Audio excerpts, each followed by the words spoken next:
Okay, so at this point, all of you should have a prompt that looks like that, assuming that there were no desktop issues as related to the PowerShell installation during the Docker image build. But I know that some of you did have some issues with PowerShell not installing. I saw a Perl error in one case, and I saw a different error in another case that I can't remember what it was.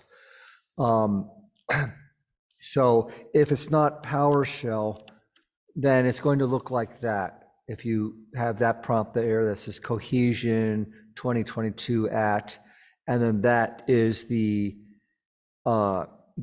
actual Docker container name. Remember, when we do a -t, we're tagging, it's an alias.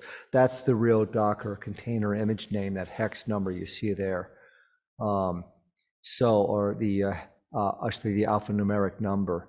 And that's when you know if you're at the shell that you're in the container. We had an instance back in the room on the right side like that. So when you exit the container, you're actually going to do a Control-D. It takes you out to the bash prompt, but you're still in the container. And then, of course, when you do a Control-D the second time, then it exits you from the running container instance. So you should either be at this prompt or the other prompt I showed earlier. Is anyone not there? Control-D. Yep, and you'll have to Control-D out to totally exit out.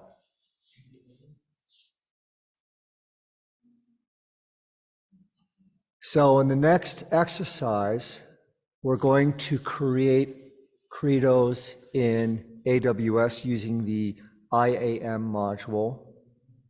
We're going to create an API key for the running Docker instance. And then we're going to run AWS configure on the container instance image that's running.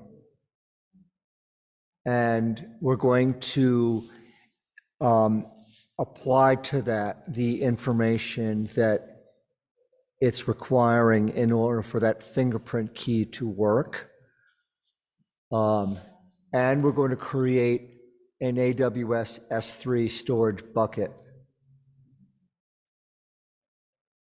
so that we can Terraform this out. We need to have the storage bucket in AWS, and as part, in order for the Terraform init process to work. But in order to do that, we are going to also have to, after we create the S3 bucket, we're going to have to go, you're going to have to go into your Terraform sequence file 001 main.tf and modify the backend storage to reflect the name of the S3 bucket that you create in AWS. And that'll have to be done before you run Terraform init. So I'll just need a moment to get onto AWS to show you what this looks like.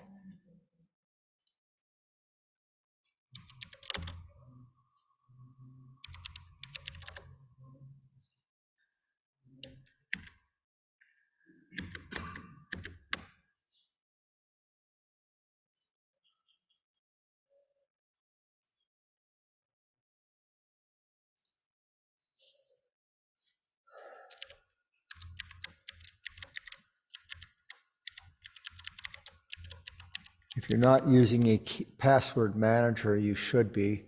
You'll note I'm not using the Apple manager. I'm using the Key Passport because I don't trust the operating system vendor for that.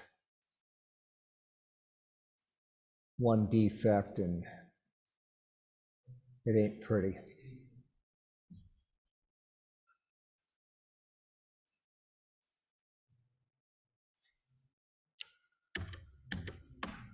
So I'm signing in as the root user, but this is a scratch This is a sandbox subscription.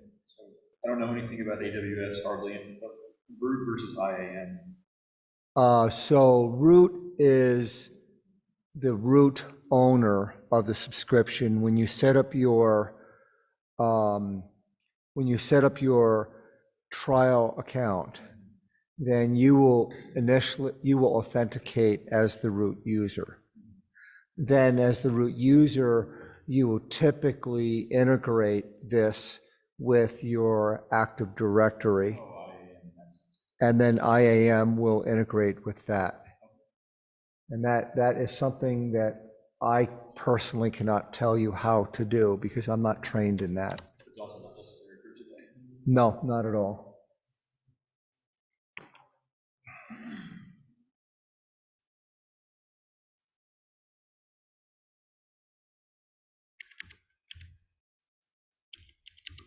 I could tell you that sign in with the MFA can be buggy at times. But today it looks like it's working just fine. So this is the console home in AWS. You can see that it's not rich, it's very sparse. I think that's by design. That cuts both ways though. And so it really depends on how you want to play. Here's the identity management module.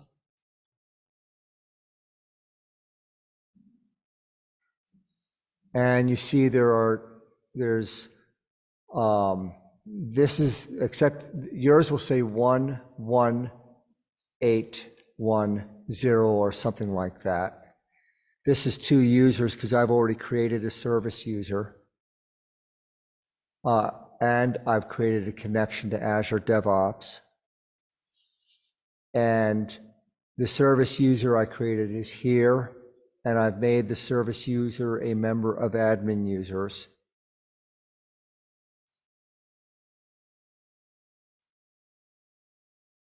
And then in permissions under security credentials, you see here, first of all, I did the add permission, and administrator access is what I granted to the user. And then under security credentials, I created a key, and I'm gonna repeat this. This is the key from yesterday, so I'm going to make it inactive, and I'm going to then delete it. And for some reason, I'm clicking in the wrong spot. That's why. And now I'm going to delete this key, which you see was created last night.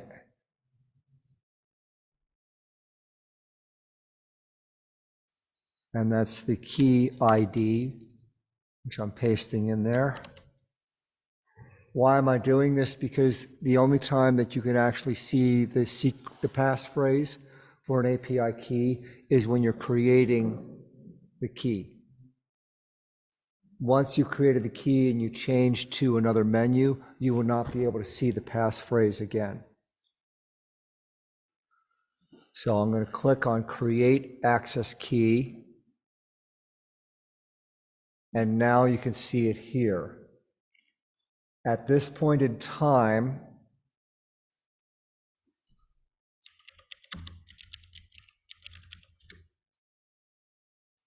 it's going to want to know, as soon as I run AWS configure here, what the access key number is. And that's this here. Double click on it, right click, and select copy. I advise against stretching across the mouse to highlight it and then copy it, because sometimes with some browsers, weird things happen. So just do what I just did here, which is double click on it, right click, and copy.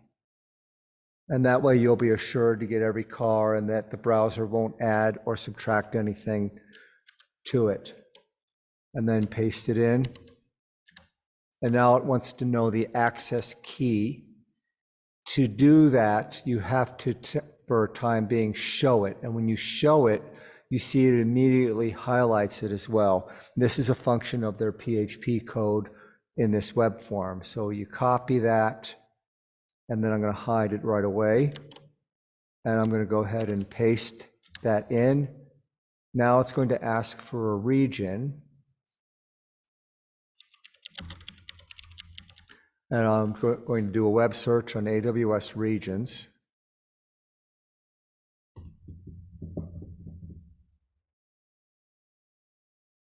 And we'll wait for the hotel Wi-Fi. Woohoo!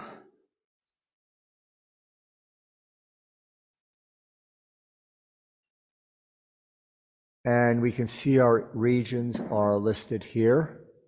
And we're going to pick US East 1. I find when I pick US East 2 that more often in that region, there are resource availability issues with particular machine shapes or sizes. And I think that's a function of it's listed first, so let's everybody pick that one first. So again, we're going to take, yeah, probably. So I'm going to take US East 1. And this one I will have to drag across.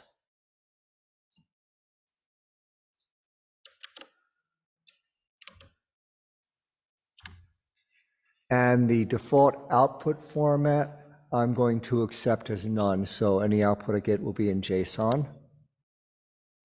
And now I'm going to do AWS IAM list hyphen users. And I should see a list of users. Remember, you're going to start first by creating a user. So let's step back here. No, I would hope you're going to terminate this subscription so that it doesn't give you a nice charge on your credit card when we're done. So you will see that you'll add the user, give it a name, and then you will make it a member of the admin users group. For credentials type, you're choosing programmatic access. Yes, that's right, which is the default. And that's everything that exists in the administrators group. You see here on the group tab, you still have to, even though those permissions exist there, you still have to go here and make the user a member of the admin users. I don't remember, I think this is the effective permissions, and my recollection is when you go to group and you add the user to the group, then you have that there. There's no actual administrator group yet, so I guess we have to create that. No, that group should be pre-existing. I selected it that, I'm sorry? At least for me, it's saying I don't have any groups created. Okay, so. I can attach the administrator access policy directly to the user, which is the same thing. That's what I had done here, yeah, that's correct. So, see, administrator access, let's get into that. So let's look at user groups.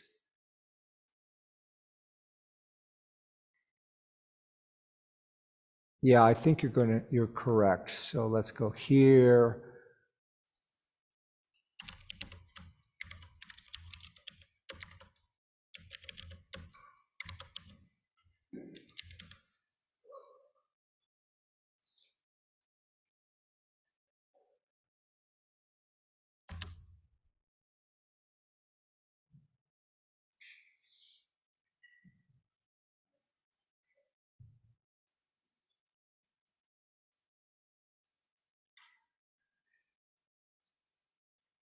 Yeah, that's right. So you need to add the correct, I think what I had done was that.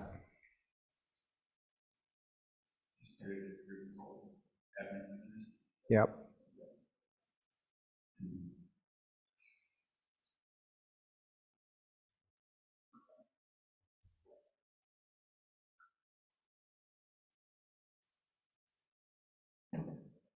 Okay, that did not go well.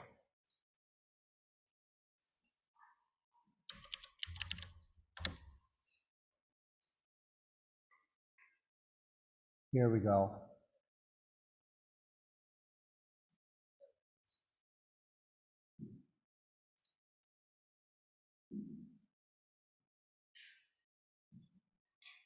Let's compare that.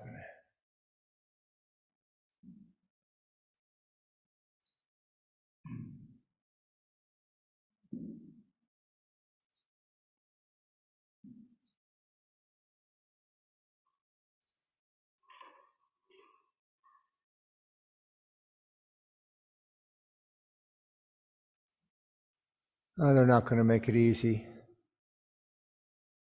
Administrator access. So let's go back here.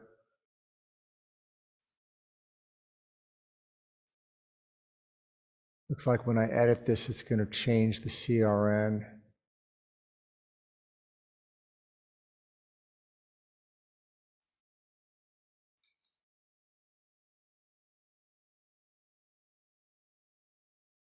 Administrator access. Provides full access to AWS services and resources. That should be it. And then, of course, we have an error here because there are no users assigned. So then just continue this walk here.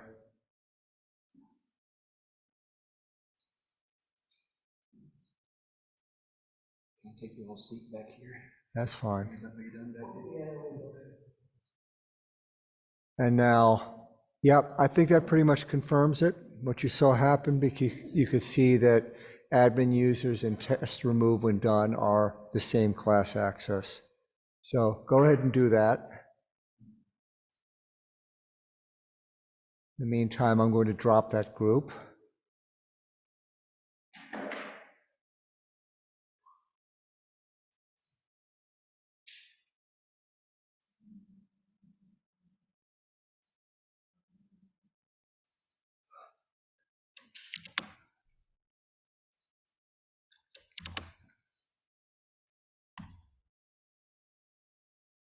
And of course, remember, with the group, after you've created it, you'll create your credentials. You see, I can no longer, I have visibility only to the access key ID. I no longer have visibility to the passphrase. The good thing, though, is that the container instance can be stopped, the desktop rebooted, and the container instance restarted, and those credentials will still be there. The bad news is the credentials will still be there. So my practice is, when I'm done with development, since this is easy enough to do, is I will delete the container instance but leave the container image in place. And I will launch a new container instance, delete the old key, and create a new key, and that's what I'll be working with for that day.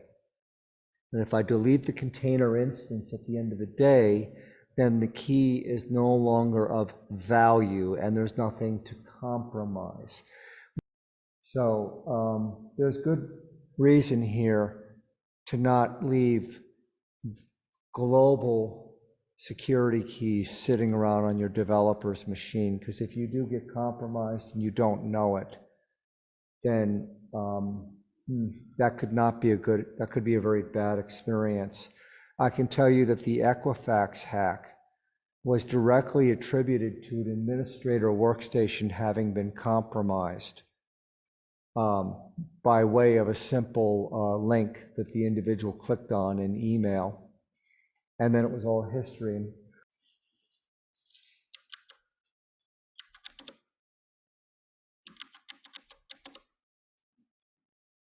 So let's talk about creating a storage bucket.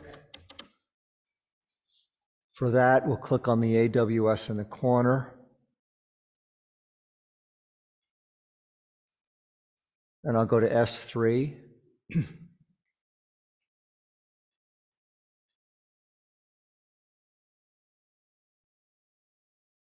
And this one's pretty easy. You create the bucket, you give it a name, you leave it in your default region, and you're done.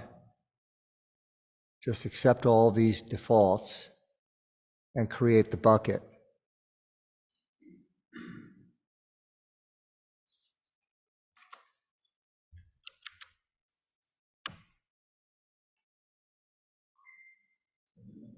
So to recap, within your running container, you're going to, before you start running AWS Configure, you're going to, in AWS, go into the IAM module and you're going to create a service user.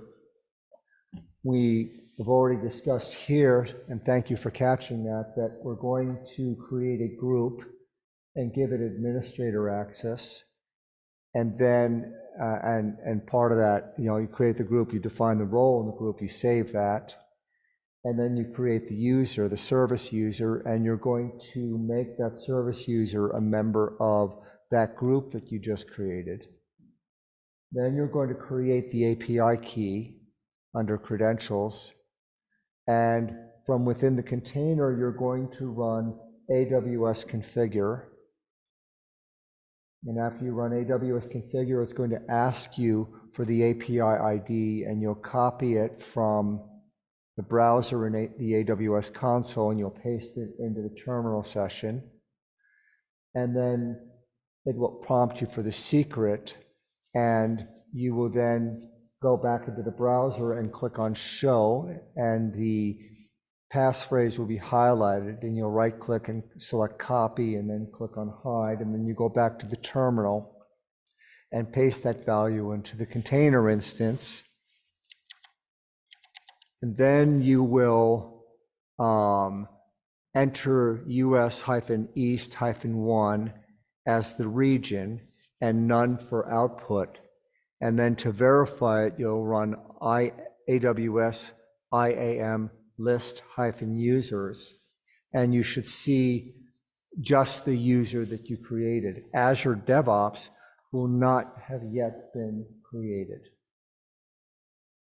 So that is the exercise. Go to it.